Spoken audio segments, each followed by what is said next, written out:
নমস্কাৰ। আজি সিন্থেটিক কালাৰৰ যুগত, আজি প্ৰিজাৰ্ভেটিভৰ যুগত সুস্বাদ সদায় দায়বদ্ধ আপোনালোকক বিশুদ্ধ আৰু এই ধৰণৰ ৰাসায়নিক দ্ৰব্যমুক্ত খাদ্যবস্তু যোগান ধৰাৰ ক্ষেত্ৰত পুনৰ স্বাগতম জনাইছোঁ। সুস্বাদৰ আমাৰ এই উৎপাদন কেন্দ্ৰলৈ গুৱাহাটীৰ গীতানগৰস্থিত আমাৰ এই উৎপাদন কেন্দ্ৰৰ পৰাই আমি যোৱা বিগত 3 বছৰ ধৰি আপোনালোকক বিশুদ্ধ খাদ্যবস্তু যোগান ধৰি আহিছোঁ।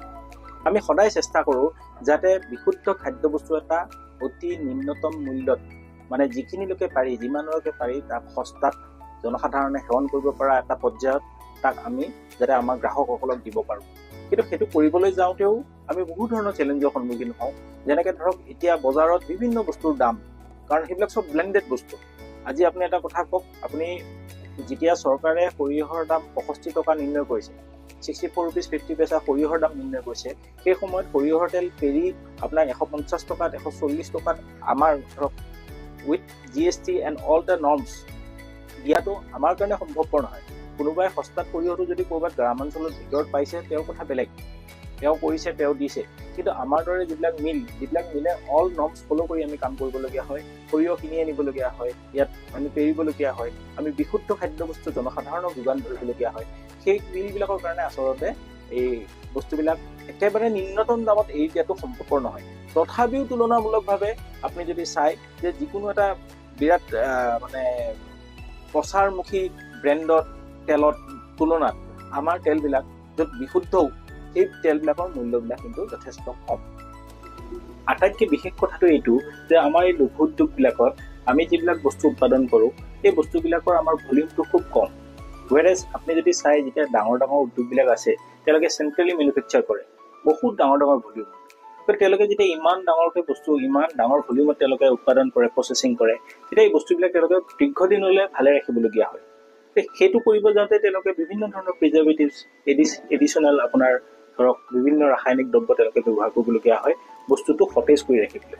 আৰু আমাৰ বাহাদুৰিটো এটাই যে আমি যিহেতু বস্তুটো কম ভলিউমত উৎপাদন কৰোঁ, সেইটো অকল সুস্বাদ বুলি নহয়, যিমানবোৰ আমাৰ উদ্যোগ, সৰু সৰু লঘু উদ্যোগ আছে, গৃহ উদ্যোগ আছে, আমিবিলাকৰ যিহেতু প্ৰডাকশ্যনটোৱে আমাৰ 5 কেজি 10 কেজি 20 কেজি প্ৰডাকশ্যন, গতিকে আমাক কোনো প্ৰিজাৰ্ভেটিভছৰ প্ৰয়োজন নহয়। কাৰণ আমি যিখিনি বস্তু উৎপাদন কৰোঁ অতি সহজে আৰু অতি সোনকালে এই বস্তুখিনি গ্ৰাহকসকলে লৈ গুচি যায়, তেওঁলোকে নিজে নিজে ব্যৱহাৰ কৰে।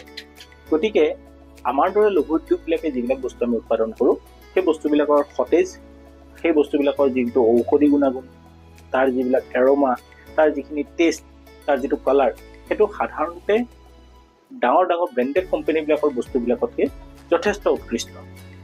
এতিয়া বহুতে আমাক সময়ে সময়ে প্ৰশ্ন কৰে যে আমাৰ এই উৎপাদিত সামগ্ৰীবিলাকৰ বিশুদ্ধতাৰ যিবিলাক আমি বৰ্ণনা দিওঁ বা এই বিশুদ্ধতাৰ যিবিলাক কথা কওঁ, সেই বিশুদ্ধতাৰ প্ৰমাণটোনো কি? এতিয়া কথাটো হ'ল, প্ৰমাণটো ইয়াত এটাই যে আমাৰ যিমানবিলাক এই খাদ্য প্ৰচেছিঙৰ ইউনিট আছে, ফুড প্ৰচেছিং ইউনিট আছে, আমি ফেচাৰ যিবিলাক আমাৰ গাইডলাইন আছে, ফুড প্ৰচেছিং ইণ্ডাষ্ট্ৰিজৰ আমাৰ যিবিলাক গাইডলাইন আছে, আমি এইবিলাক ফ'ল' কৰিব লাগে। গতিকে সময়ে সময়ে আমাৰ যিমানবিলাক খাদ্যবস্তু আমি উৎপাদন কৰি আহিছোঁ, সেই গোটেই খাদ্য সামগ্ৰীবিলাকৰ আমি টেষ্টিং কৰিব লাগে। তাৰ কাৰণে সংশ্লিষ্ট লেবৰেটৰী আছে, য'ত এই গোটেই বস্তুবিলাকত টেষ্ট কৰা হয় আৰু তাৰ আমি ৰিপৰ্টবিলাক আমি লগতে ৰাখোঁ।